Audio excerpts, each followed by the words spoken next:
What is up, everybody? It is Drew, Traveler of the Burning Abyss, here with a Burning Abyss video. And today I'm going to be doing an updated version of my Trap Burning Abyss list for the February 2022 ban list, which will be legal. I believe February 7th is the date that we were given. I'm going to go ahead and dive pretty deep into this and kind of go over all of my thoughts and opinions on the list and how I think that that can perform for this upcoming format. But before we jump in the video, if you guys are not subscribed already, make sure you go ahead and do so. Hit that subscribe button, turn the notification bell on so you know exactly when I upload cool and awesome videos just like the one you're watching right now. And obviously hit the thumbs up because that also helps me out a whole lot too. It's definitely appreciated and it means a whole lot. So let's go ahead and dive right on into our Trap Burning Abyss deck profile.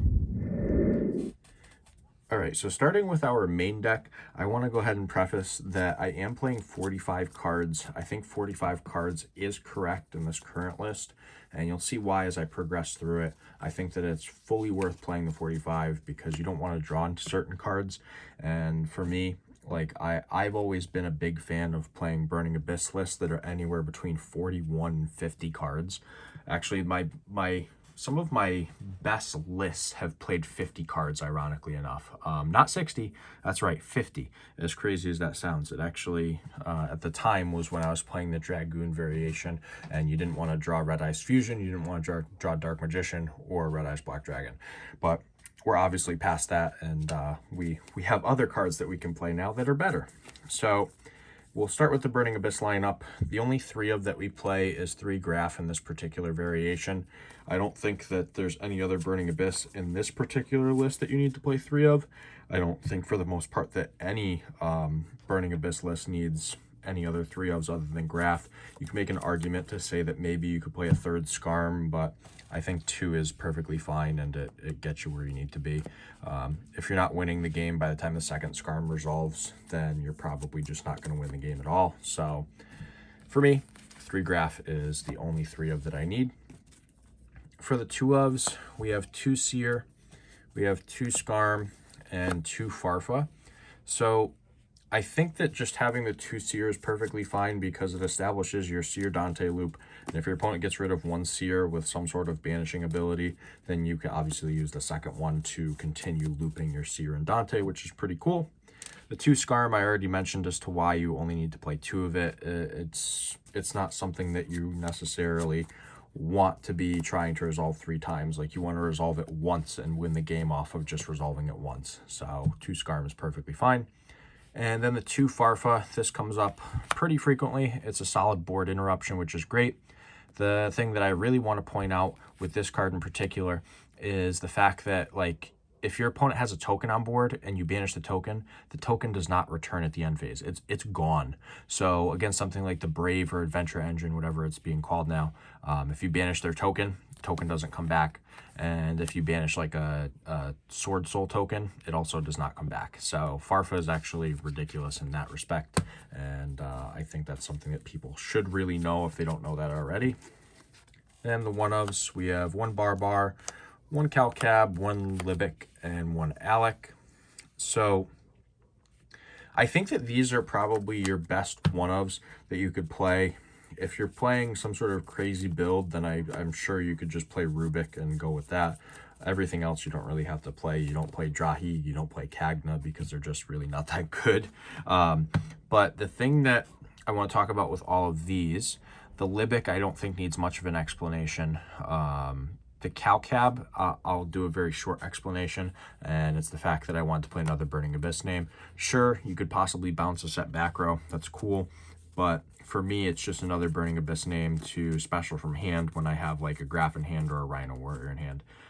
That's just my personal take on Calcab. But like I said, it will come up every once in a while where you do need to get rid of a back row or bait a back row out, and it does serve that purpose too, which is pretty sweet. The Barbar is arguably the most important 1-of that you have because it can help you push for game. Like, if you have like a Beatrice and access code with 5300 attack, you're going to be 200 life points short of killing your opponent, so you just Barbar them on their turn by sending it off of Beatrice's effect. So that's actually pretty sweet. That's why I think Barbar is great. And then obviously, you know, like I always say, time is very important too. If you go into time, you could always Barbar your opponent for game.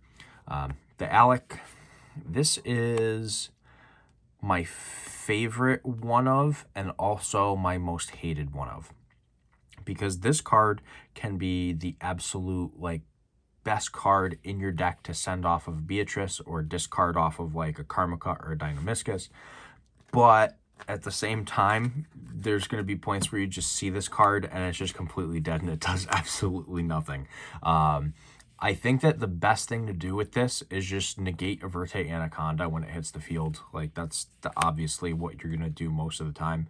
Other than that, like, the card's good, but it's not it's not the best one of.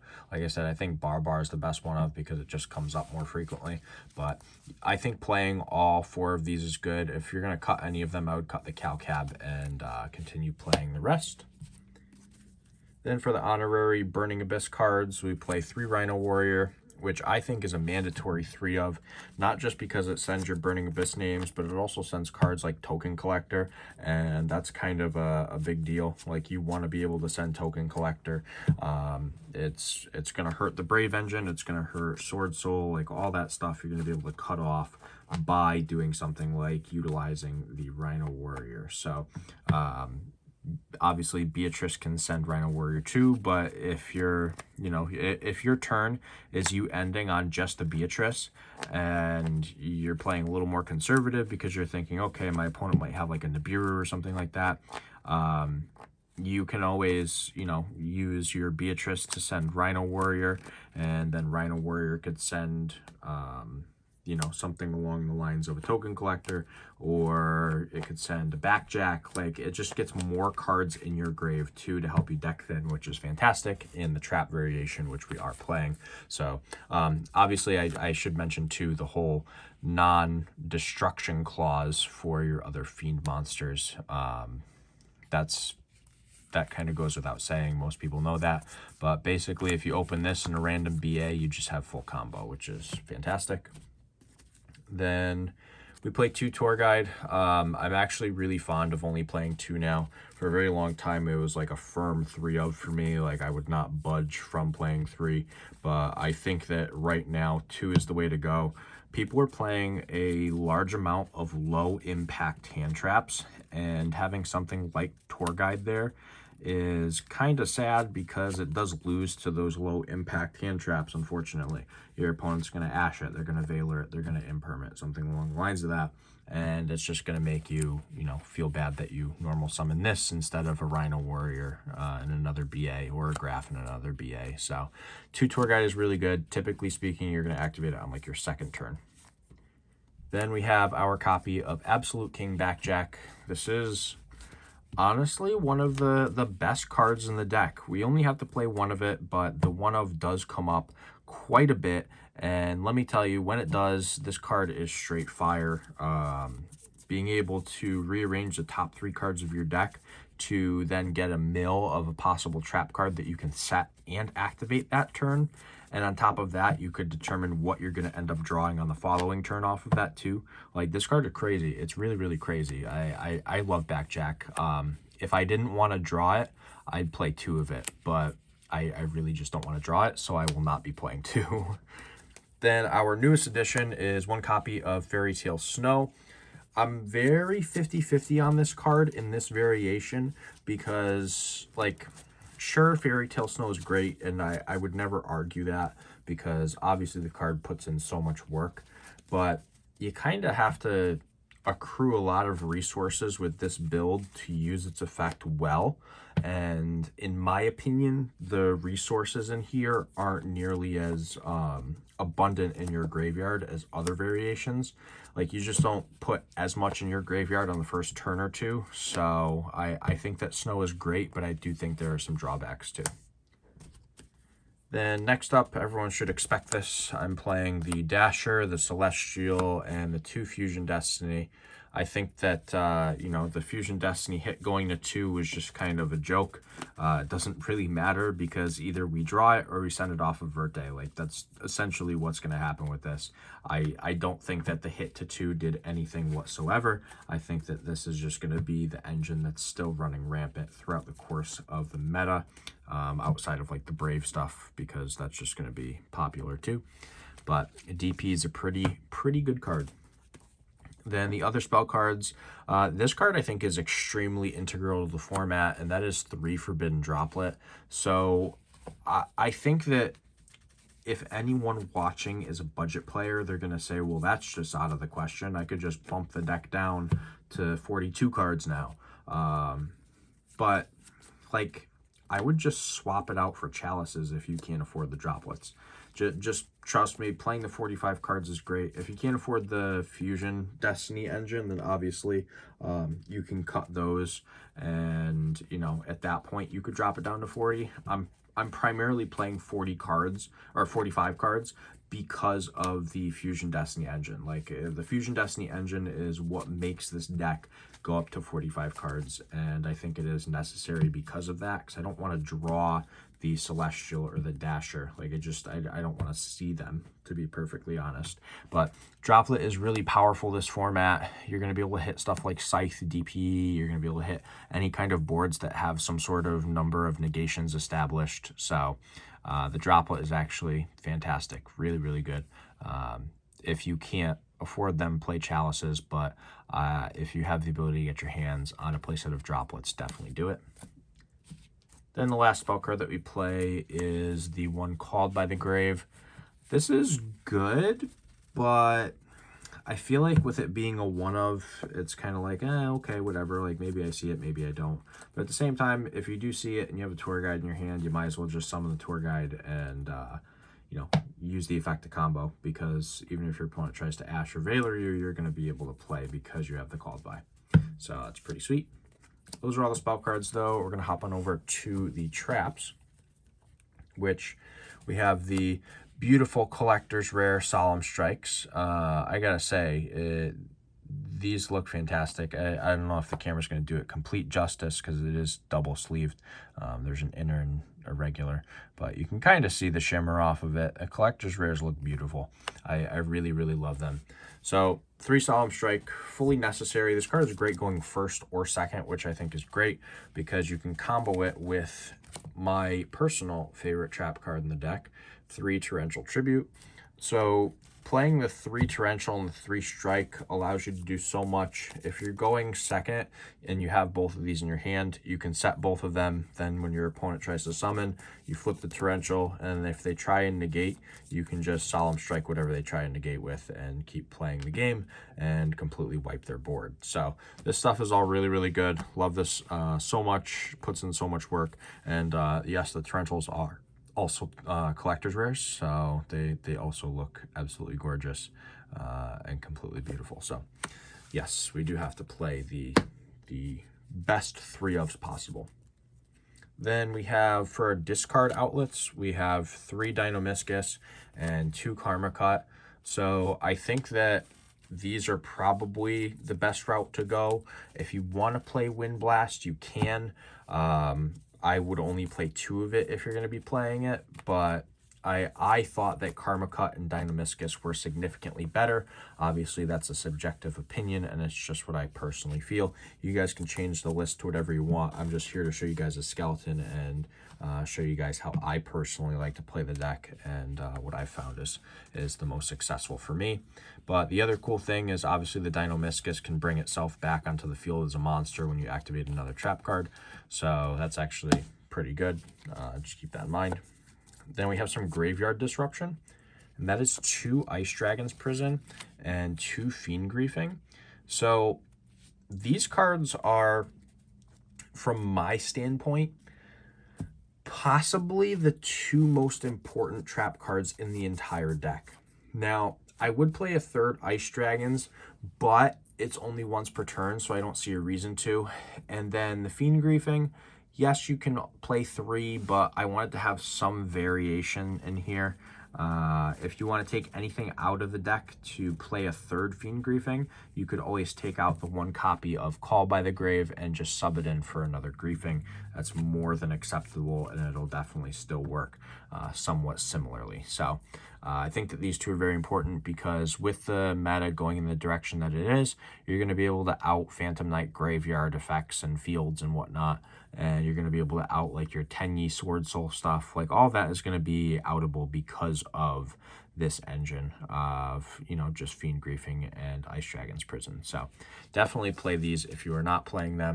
In my opinion, they're ridiculously important and will be continuing ridiculously important. Also Eldritch, I forgot to mention that these hit Eldritch too, so definitely play them for that reason. Then lastly, the last card of the main deck is 2 copies of Trap Trick, because we are playing a decent amount of normal trap cards, so we want to be able to search them when we need them and obviously resolve whatever is going to be most helpful to our strategy to push forward for game. But that is the entirety of the main deck. We're going to go ahead and hop on over to the extra deck. All right, so for the extra deck, I think that this is fairly standard for a lot of my lists. I did put another card in here that is actually fantastic, and if I do like a test hand or combo tutorial with this deck, I will definitely show why it's so good and what you can do with it. So let's jump right on in here. We have our 2 Dante, our 1 Beatrice, and our 1 purple Dante. I think this is the proper ratio. I don't think there's a reason to play a 3rd Dante in the trap variation because you're going to be able to loop it over and over again. For the most part, I don't think there's a reason to play 3 Dante in most lists. If you're playing like a Zeus Turbo list, then sure, you could definitely play a 3rd Dante, but even then, it's like there are other cards that you could play that I think hold a little more value to them than playing a 3rd Dante. The Beatrice, fantastic card. It's literally Foolish Burial for any card possible, which is actually ridiculous. So definitely play the Beatrice. You got to do that. It's Burning Abyss. Why wouldn't you? And then the purple Dante. If this ever hits the board, in my experience, I don't think I've lost a single game when this card hits the board. Like, it's just so good. The discard and draw is really good because you can trigger your BA Grave effects that you discard, and on top of that, you're just replenishing the card in your hand, so you have the ability to +1 pretty easily off of this every single turn. So keep that in mind. But that's the Burning Abyss lineups there. And we have our Zeus package, which is the Fortune Tune, the Downward Magician, and the Zeus. So obviously this is very important in this deck. Like, this engine really helps you push forward and kind of just clear your opponent's field, which, you know, is something that we really want to do.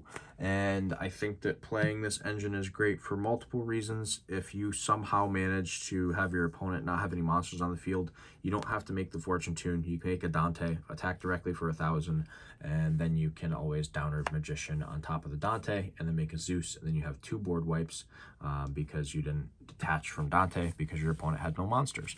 That's obviously all in theory, but you know, it does happen and it will happen. So worst case scenario, you just have 1 Zeus wipe, which is still better than no Zeus wipes. So that's honestly the best part about this engine. And also the Fortune Tune can win you some games in time too, just like the Barbar. Then we have, of course, the Dpe Engine, because like, why wouldn't we play this right now? This engine is crazy in this deck. You just pop your Dpe or something else on your board, you pop one of your opponent's cards, and you just win the game. Like, it's really that simple. So that's all I really have to say about that. Like, there's not much else to say. Then the other 2 ofs that we play, or the Link 2s that we play, is the 1 Cherubini and the 1 IP.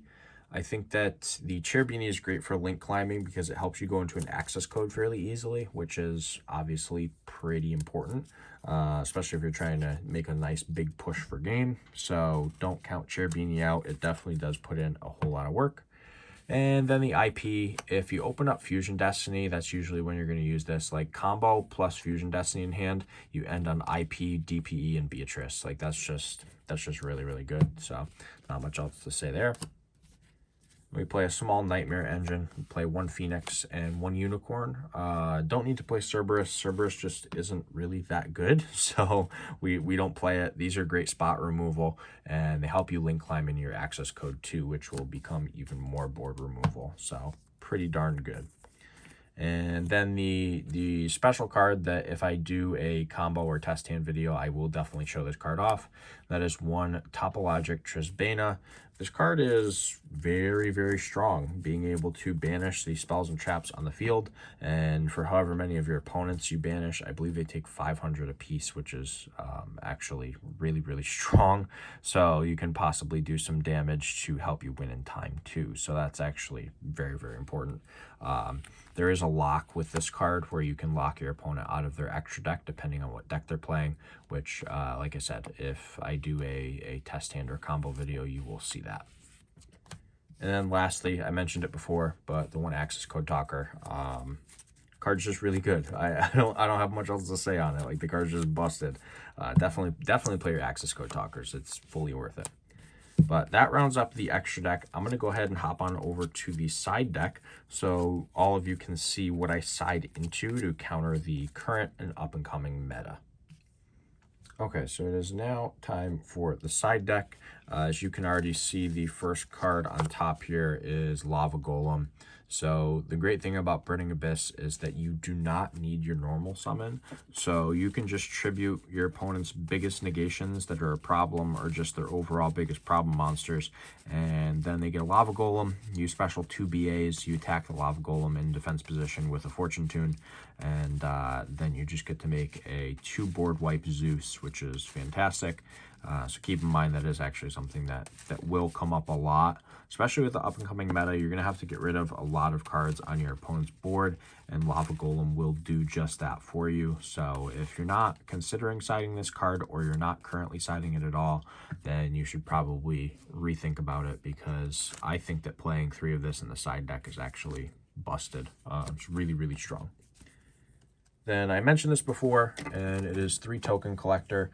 Now, with the 3 Token Collector, I have considered knocking it down to, you know, like 2 or 1, because, you know, you do typically most of the time send it off of Beatrice. There are going to be times where you don't, and don't get me wrong, like there are going to be times where you draw it. Like it's going to be one of those things where it's literally just luck of the draw, or, you know, utilizing your resources to do what the deck does. Like that's literally the best part about Token Collector, is that there are a lot of options that come with it. There are a lot of possibilities that come with it, but the one thing that is guaranteed with this card is that you will lock out any token deck from really playing, and that's obviously what it's there for. So 3 Token Collector is fully worth it if you are not playing it already. Definitely drop that into your side deck. Then we play the 1 Necroworld Banshee and the 1 Zombie World. These have a huge amount of implications in the deck, and obviously sending the Banshee off of Beatrice is important. It's going to hurt Tri-Brigade. It's going to hurt Sword Soul a little bit if they're playing the 10-year variation. Maybe not excessively, but definitely a little bit for sure. And one of the decks that I think it's also going to hurt a lot is going to be your Fluanderees matchup. Like that deck just loses to Zombie World so hard, like so ridiculously hard. So if you're not playing the Zombie World and the Banshee, consider it. I know it's a somewhat pricey engine, because the Banshees are just ridiculously expensive. Last time I checked, they were somewhere between like $10 and $20. But it is a one-of. You don't have to play multiples. It's just a one-of. So if you can afford to toss that into the deck, definitely do that, because it's really good. And we have 3 copies of Evenly Matched and 1 Red Reboot. Obviously, these are for, you know, back row decks primarily. This is just going to out Eldritch as a whole. But the one thing that you have to keep in mind is that the Evenly Matched can be good against certain decks that are going to put up monster negations and not spell and trap negations. So Evenly can actually come up in a few matchups, which is very, very important to note. Make sure if you have the ability to play Evenly is that you do, because it's going to help you in so many matchups. You're going to be so glad that you played it. Trust me, it's just such a good card. And then lastly, for when we know we're going to be going first, I play the triple anti-spell fragrance. I think that with the banning of Imperial Order, there is definitely a legitimate argument as to playing something like this. I wanted to play a few other tech cards, but I didn't have the space, so I just stuck with the 3 anti-spells, and I think it's probably the best route to go. It's going to hurt the Sky Striker matchup. If you play against something like Pendulums, they just lose because they can't activate scales. Shout out to Triff, your scales are useless at that point, but that's just the way it rolls. This card's fantastic, though. Like, as a whole, it just hurts a lot of decks in the format. So if you're not playing anti-spells on the side, definitely consider it. Pick up a copy, playset. They're not super expensive unless you have the secrets like I do. But that is basically the entirety of the deck profile. I hope everybody enjoyed it. I hope this was pretty informative. If you guys want to see a combo or test hand video, make sure you go ahead and give the video a thumbs up. We'll try and hit like 25 likes, which with the way my Burning Abyss profiles go, I'll probably have 25 likes by the end of the night because everybody loves when I post these videos. Everyone really freaks out and just enjoys watching them. So like I said, if you guys like the content, make sure you smash the subscribe button as well. Turn the notification bell on so you know when I upload more videos just like this one. And obviously give the video a thumbs up. Help me out with my analytics and, you know, all the cool algorithms that YouTube and Google do for us. But that's it for me, guys. I hope everyone has a great day. And this is Drew Traveler of the Burning Abyss signing out.